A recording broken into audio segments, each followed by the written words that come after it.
상쾌한 배변 배진성 변호사입니다. 오늘은 중고거래를 최대한 안전하게 하는 방법을 알아보려고 합니다.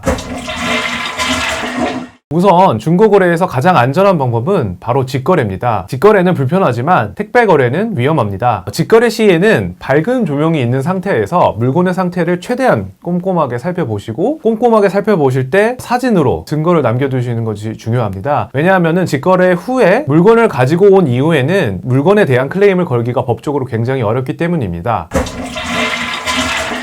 다음으로 택배 거래는 위험하지만 상대적으로 안전하게 하실 수 있는 방법을 알려드리겠습니다. 우선 상대방의 핸드폰 번호, 이름 등 개인정보를 알아내시는 것이 중요합니다. 만약 상대방이 이름을 알려주지 않았을 경우에는 상대방의 카카오톡이나 카스 등을 확인해서 상대방의 이름을 확인하는 것이 중요하고, 그 확인된 이름과 계좌명이 일치하는지를 확인하셔야 합니다. 만약에 계좌 이체 금액을 10만원, 20만원 이런 식으로 나눠서 달라라고 말씀하시는 분이 있다면 그분은 제3자 사기일 가능성이 매우 많기 때문에 거르셔야 합니다. 계좌 이체 시에는 입금자 명에 중고거래 물품과 관련된 내용을 기재하시는 것이 좋습니다.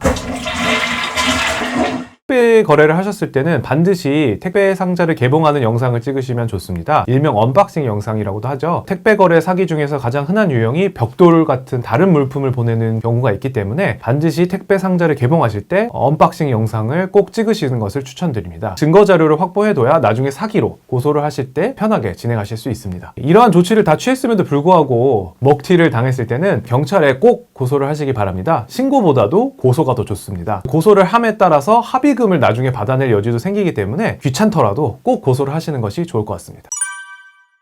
입금자 명의의 중고 물품을 기재하는 취지는 사실은 증거를 남기기 위해서라기보다는요, 제3자 사기를 막기 위해서인데요. 일명 제3자 사기라고 하면 자신의 계좌가 아닌 다른 사람의 계좌를 사용해서 물품 대금을 받고 그 사람한테 원하는 물건을 주지 않는 유형을 말하는데요. 그래서 이제 내가 구매한 물품을 입금자 명으로 기재했을 경우에 그 계좌 주인이 그 입금자 명을 보게 됩니다. 메모는 나만 볼 수 있는 거고 입금자 명은 상대방이 볼 수 있는 거기 때문에 그렇게 기재를 해두면 그 계좌 주인이 내가 다른 명의 로 다른 명목으로 돈을 받았네, 이런 걸 알 수 있기 때문에 그런 것을 위해서 입금자 명을 중고거래 물품으로 하시는 게 안전하다고 보시면 될 것 같습니다.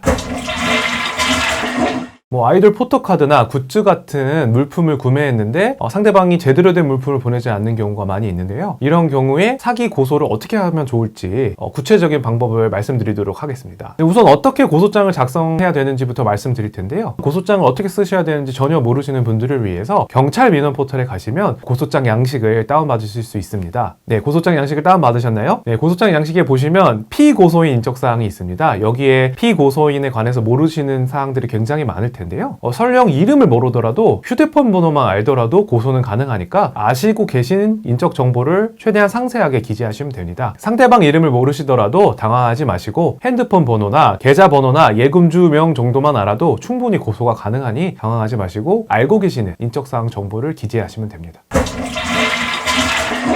다음으로 여러분은 지금 사기죄로 고소를 하시는 거기 때문에 사기를 거기 빈칸에 채워주시면 되고요. 범죄 사실은 최대한 건조하게 육하 원칙에 기반하셔서 발생한 사실만 작성하시면 됩니다. 예를 들면 2023년 5월 23일 몇 시경에 상대방이 어떤 SNS에 어떤 아이디로 글을 올려서 어떻게 연락을 해서 그 사람과 거래를 하게 됐는지, 그리고 상대방의 계좌에 몇 월 며칠 몇 시에 얼마만큼을 입금을 했는지 등을 자세히 말씀을 주시고, 그리고 상대방이 해당 물품이 아닌 다른 물품을 어떻게 보냈는지, 예를 들면은 포토카드를 보내지 않고 그 포토카드를 복사한 걸 보냈다든지 자기가 그린 그림을 보냈다든지 이런 것을 육하원칙에 기반하여서 상세히 말씀하시면 됩니다. 고소 이유는 범죄 사실을 기반으로 하시고 싶은 말을 기재하시면 됩니다. 다만 고소인은 애초에 아이돌 굿즈, 예를 들면 포토카드를 판매할 생각이 없었음에도 불구하고 고소인을 기망하여 얼마만큼의 금액을 편취하였다와 같은 법률적인 문장을 한두 개 써주시면 더 좋습니다. 고소 이유를 작성하실 때 보유하고 계신 증거를